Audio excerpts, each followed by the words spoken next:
Hello and welcome to Monday. On a Monday, we talk all about goal setting and dreaming big and creating a plan and making it happen. So if you're new around here, if you haven't seen one of these videos before, feel free to subscribe. There's a playlist, all of the goal setting things. Equally, you can go on my Substack and see all the past articles and videos and good stuff. So today's theme is all about putting your goals where you can see them. Now, many people I know, whether or not they're in the self-development space or not, most people will have some kind of vague thought, maybe on January the 1st of, okay, what do I want this year? Or what do I not want this year is often a stronger question. And they might even go a step further. They might even write some ideas down. They might make a list. And then what can happen is they just put it in a drawer and forget about it and just hope that manifesting will work. Now, I believe in lots of the principles of manifesting and putting stuff out there and becoming the person that does the thing, etc. I also know that manifesting increases its power by you actually doing something. And so getting into that place and space where you put your goals where you can see them and interact with them and build a relationship with them is really, really key. And today I have 5 reasons, 5 actions that you can do to make it much more likely that your goals will happen, and they will happen quicker than maybe you thought they would. So the first thing I need to say is that part of your brain that goes into that dreaming and possibility state and imagining and daydreaming is different from your day-to-day part of your brain. Your day-to-day is probably running on that to-do list. What do I need to do? Have I packed the swimming kit? What are we having for dinner tonight? Oh, I need to, somebody's birthday's coming up next week. Oh, I hope I sleep better than last night because last night was rubbish. Like, we're on that constant wheel, that hamster wheel of things to do. And actually your goals are requiring you to step out of that. And I know that that's not always practical or feasible because sometimes it's like I'm really needing all the time that I have to do the thing. And this is why this sense of doing 5 minutes here, 10 minutes here, one of the things I sometimes do is I will make a cup of tea and I'll just literally take 2 minutes whilst I'm standing by the kettle waiting for it to boil to think about a goal I'm working on. And I allow myself to get into that headspace. Equally on the school run, I do it every single morning. And when I walk back, I will allow myself to have that moment where I will think about a goal and I will bring it to fruition. Likewise, if I go for a run, when we were in the process of buying this house, I made sure that I would run past it a lot and have that time with it, like, oh my goodness, that's what happens, or there's lots of cars on the street at this particular time of day, or I wonder what the parking situation is. All of those things of spending time with that goal and with that dream.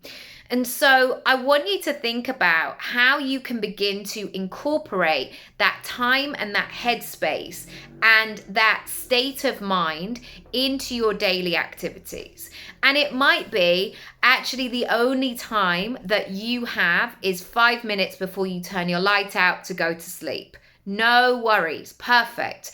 But just begin to incorporate it, because bringing it to the forefront of your mind will make it more real and practical and like it's on its way.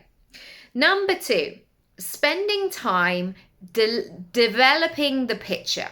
So we might start with a goal such as make more money this year, or work with more clients, or feel more creative, or feel more rested. And when you spend time in that daydreaming state, those 5 minutes, those 10 minutes, whatever you have available, it's a great opportunity for you to begin to develop the picture. Almost like you be a photographer and you're looking and you're seeing like, oh, the picture's beginning to come through. Because what your brain is looking for are specifics, are a sense of, am I in the right direction or I'm not? And what can happen so often with goals is that we assume that the universe, the world, they know what we mean. So if you say, okay, I just want to make more money, you assume that that is enough, or we assume that that is enough. And actually what we need to do in that moment is to get into the detail. So when I'm spending that time developing the picture of what the goal is, I'm almost, one of the, I guess, great things that I can do to really hook in and really notice what the specifics are of this thing for me is two things. One, I will ask myself, what is this and what is it not? So it's almost like if you were booking a nice holiday. Some people say to themselves, a nice holiday is going skiing, for example. Somebody else's version might be camping. Somebody else's version might be taking a backpack and going around the world. Or somebody else's version might be sitting in a villa, just having lovely wine and crisps for lunch and spending a fortnight in the sun tanning. You have to get into the specifics. So when you're asking yourself around this goal, what is it and what isn't it, will begin to develop the picture. The second part to this is allowing yourself to step into what that goal is and work with it in a sensory way. So when you are doing it or being it, what are you seeing? What are you hearing? What are you experiencing? What are you touching, smelling? What is going on? And almost like that moment in Mary Poppins, you know, when they jump into the picture, spending time in that space is really good because often, because I guess I'm a visual learner, sometimes I'm in that space and I'm like, oh no.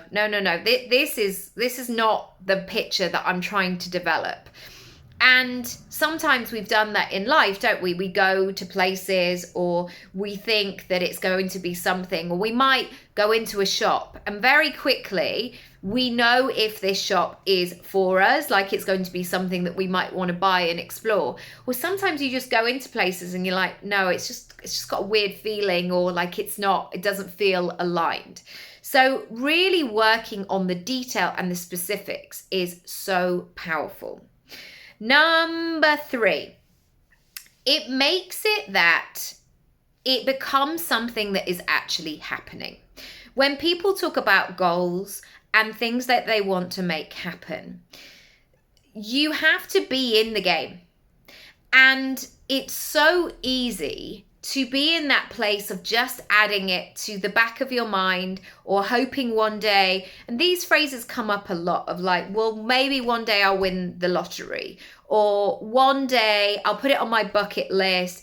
I would love to do that, but I have no idea actually how that would happen. So it just becomes a bit of a pipe dream. And I know that this sounds like, or you might question this and go, well, actually the things that I want are not possible for me, or my current situation seems so far away from that. How can I even play in that space? How can I even dare to dream that this is a possibility? And this is when we need to get into the headspace of things that have blown our minds, stories. So that is your moment where you need to seek those things out, where it was a chance meeting, or something happened, or something went viral, or this person turned their life upside down and reshaped where they went next. We have to get into that place of possibility, of this is happening. Now, there is a different time scale for this sometimes, where it feels like sometimes people just say that they want something and the next week it's happened and they're moving forward and off we go. And for your current situation, you might need to practice, which we don't want to do, practice some patience and, progress and doing things one step at a time. But switching into that mode of this is happening in some shape or form, in some weird and wonderful way, this is on its way, this is trying to come towards me.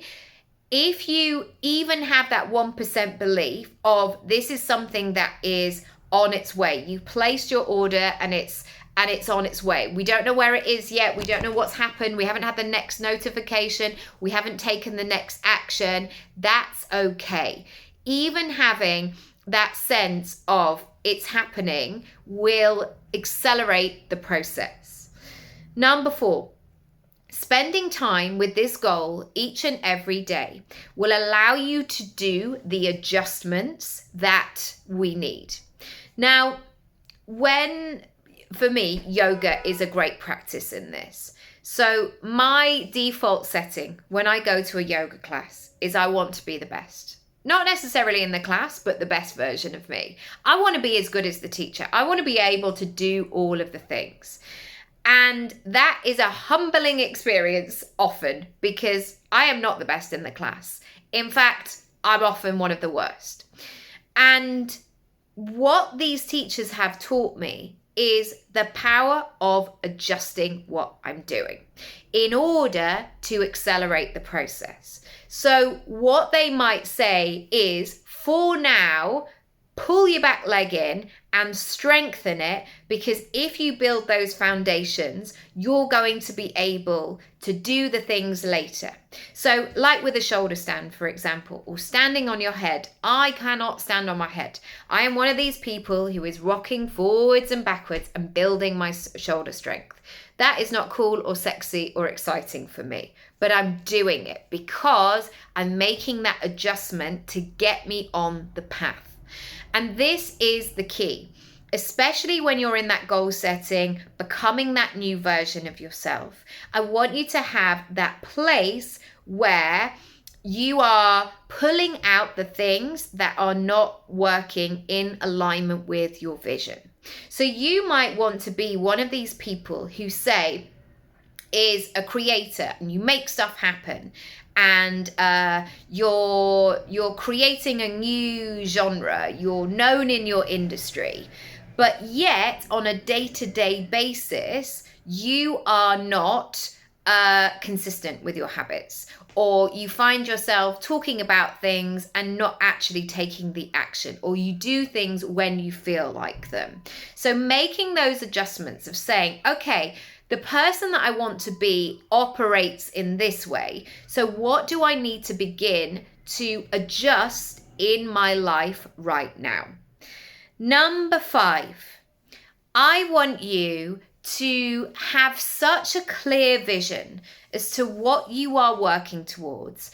And sometimes that 10-year vision is not available yet, or it's fuzzy.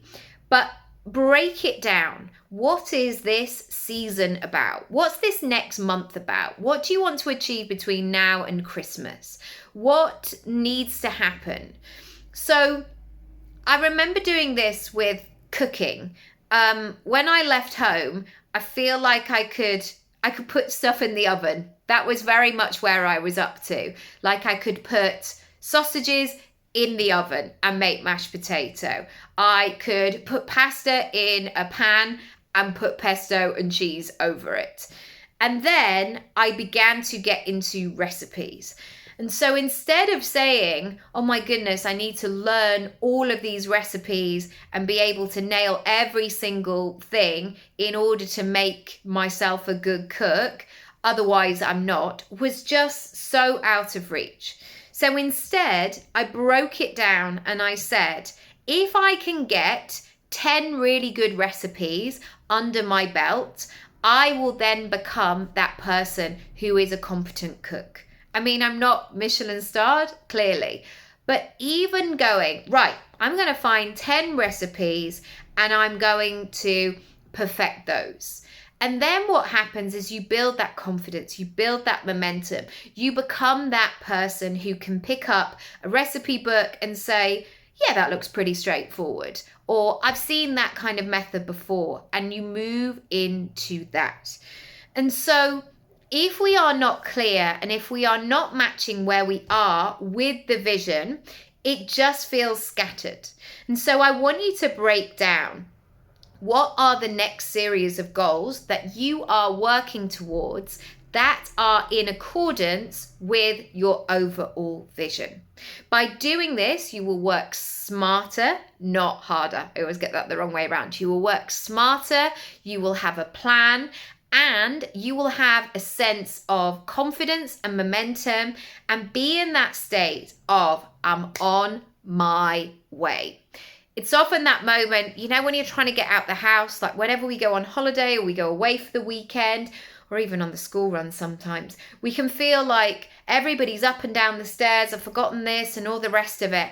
And then when you actually shut the door and lock the door and we've got steps near our house, you go down the steps and you're just like, okay, we are on our way. That is incredibly powerful. You may only feel like you're walking towards the end of the road, but nevertheless, you are on your way. Most people spend that time preparing and faffing and hoping for the best and overthinking and questioning and being in that kind of flap mode. Getting to a stage where you can say, right, I've got everything I need for this next bit of the journey. How do I get to that point where I can begin that? I hope this has been useful. If it has, please subscribe, tell a friend, follow along. I'm here every week. If you want help with goal setting, there's resources down below that you can check out. Whatever you take away from today's video, even if it is one thing, do something with it. Allow it to fly. Allow it to work for you. Allow yourself to be in motion, because what you actually want to be, do, have, and feel is not as far away as you think it is. And it's waiting for you. It wants you to come and get it. So go and get it, do the thing, and I'll see you next time. Lots of love. Bye.